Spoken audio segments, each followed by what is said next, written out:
8 things you need to do in England. Hello guys, and welcome to another episode of the Vuga Experience. Now if you stick around to the end of this video, I'll be able to break down to you what type of visa you need to get to England, how long the visa will take, how much it costs, and what documentation you need to apply for this visa.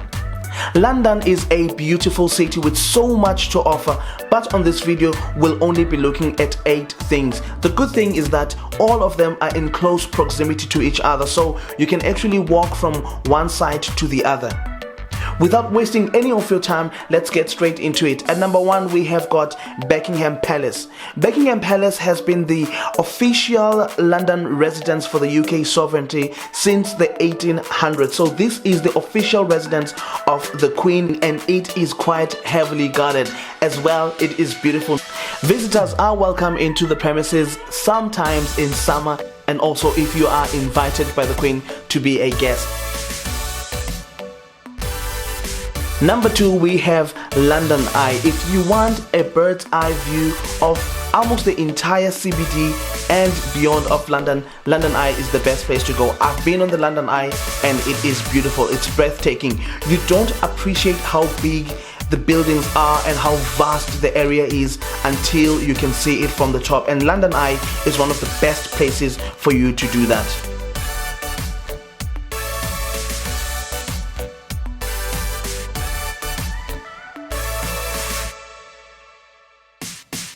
Next up on the list is the London Tower Bridge, one of the most iconic landmarks of London.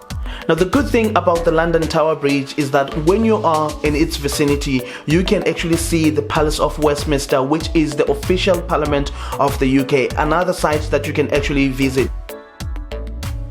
And close to that is the River Thames. In fact, the River Thames actually weaves throughout the city of London, so you will be able to see the River Thames pretty much from every direction, including Big Ben, which is another iconic landmark in England. Now currently Big Ben is undergoing some restoration works that might take a few years. However, you can still appreciate the scaffolding around it.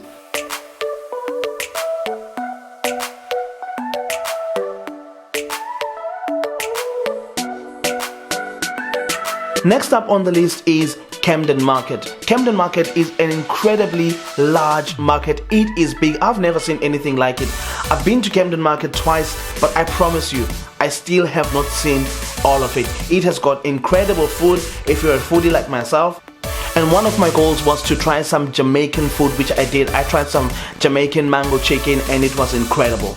Now if you are going to Camden Market, I would suggest you bring quite a chunk of change, because there are so many cultures represented in that market and there's so much to buy. There's incredible food, artifacts, there's just a lot of things that you can buy.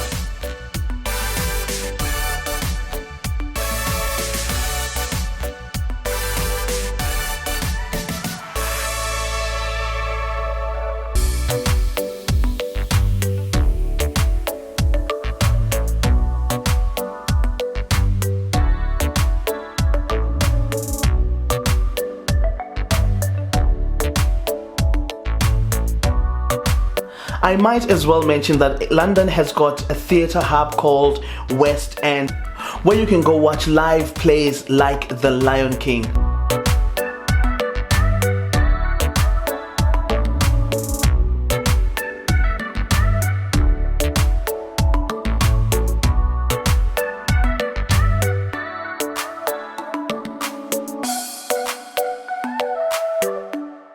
The next one is for all the football fans, the ladies and gentlemen that love Vitiski. This one is for you. England has got some of the world's leading football teams. About Manchester United, Manchester City, Liverpool. They are all in and around England.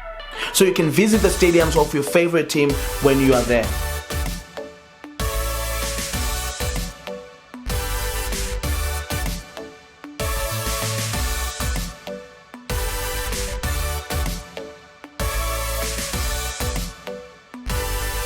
Thank you so much for making it to the end of this video. Now let me say, I will put a link in the description box below where you can actually go and read more of this information. So what I'll be telling you is basically just a snippet of what you need. It's just the most important parts, but I'll leave a link down below for you to go in and just check in detail what you need to do.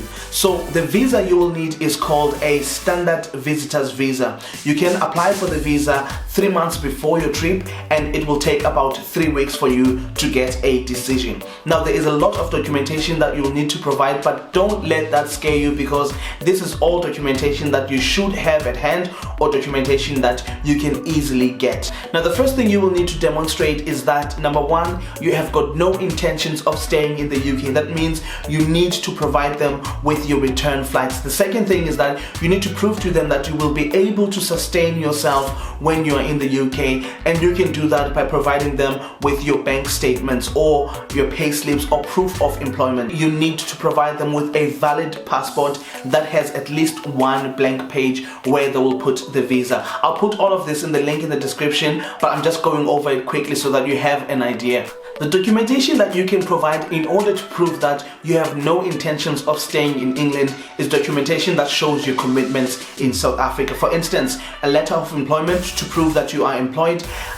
If it is a permanent job, the letter must say it's a permanent job, and it must also state how much you earn and how long you've been working. It's very important that the letter is not just written by anyone. It's written by your employer and actually has your company's letterhead. They do check these things, so please make sure that you are truthful, because if they find out that you are being deceitful, there is absolutely no way they'll let you into the country. In fact, they might go as far as banning you for a period of 10 years. If you're self-employed or have your own business, please provide them with your business certificate stating what your business name is, what you do, and when you started. Now, I will put a link in the description box below for you to go there and look at these things in detail. Thank you so much for watching this episode of the Vuga Experience. I hope you've enjoyed it.